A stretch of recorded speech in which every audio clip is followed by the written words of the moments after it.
May bansa pala sa mundo na ang mga nakatira doon wala ni isa ang mahirap. Lahat sila mayaman. Sa sobrang yaman ng bansang to, hindi na kailangan ng pamasahe sa bus at tren. Libre na. Sa sobrang yaman ng bansang to, ang 13th month pay nila 150,000 pesos. Hindi lang 13th month pay ha, kundi 14th month hanggang 15th month. Ito ang pinakamayamang bansa sa buong mundo. At guess what? Hindi ito Amerika o UK or France. Maliit lang na bansa ito. Kasi liit lang ng buong Cavite at Batangas combined. Welcome to the Grand Duchy of Luxembourg. Imagine a country with only 660,000 people. Pero ang kita kada tao dito ay tumataginting na $128,000 or 7.4 million pesos kada taon. Ang tawag dyan ay GDP per capita. At ang Luxembourg ang number 1 sa buong mundo. Yan ay ayon mismo sa IMF. In easier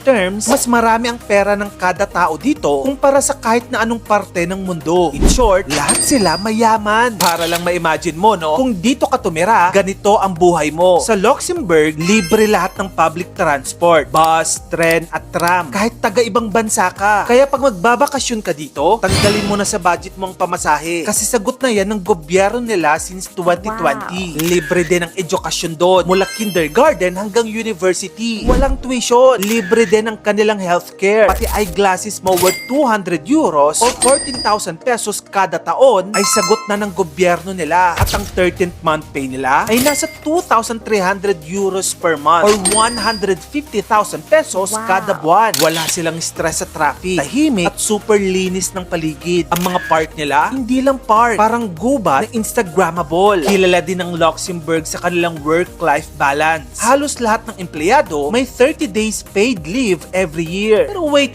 Paano nga ba sila yumaman? Strategic kasi ang location ng Luxembourg. Sila ay tinatawag na triple border country. Katabi niya ang Germany, France at Belgium. Perfect siya for trade and finance. Para siyang naging bodega ng pera sa gitna ng Europa. Ang Luxembourg ay second largest investment fund center in the world. Sunod lang sa US. Over 4,000 investment funds ang nasa Luxembourg. At ang asset nila, mahigit $6 trillion.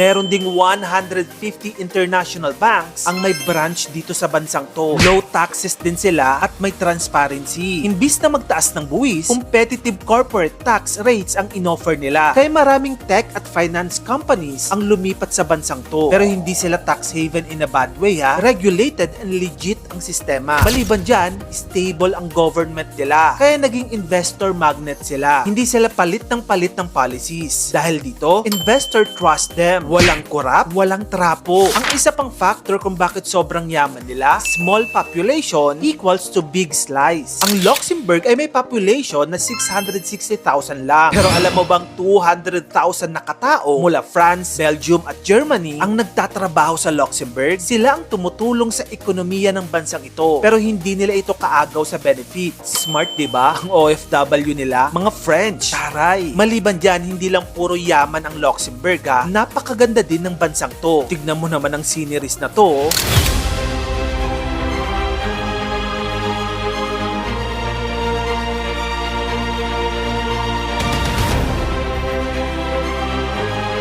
Grabe nga yun. Sana all Luxembourg. Napapaisip na lang ako minsan, dito kaya sa Pinas, kailan tayo darating sa puntong yan? O darating ba ever? Kung gusto mo pa na magganito pang klaseng content, follow mo na ako. Mag-subscribe ka na rin sa aking bagong YouTube channel. Yun lang, maraming salamat sa panonood mga kamagkano.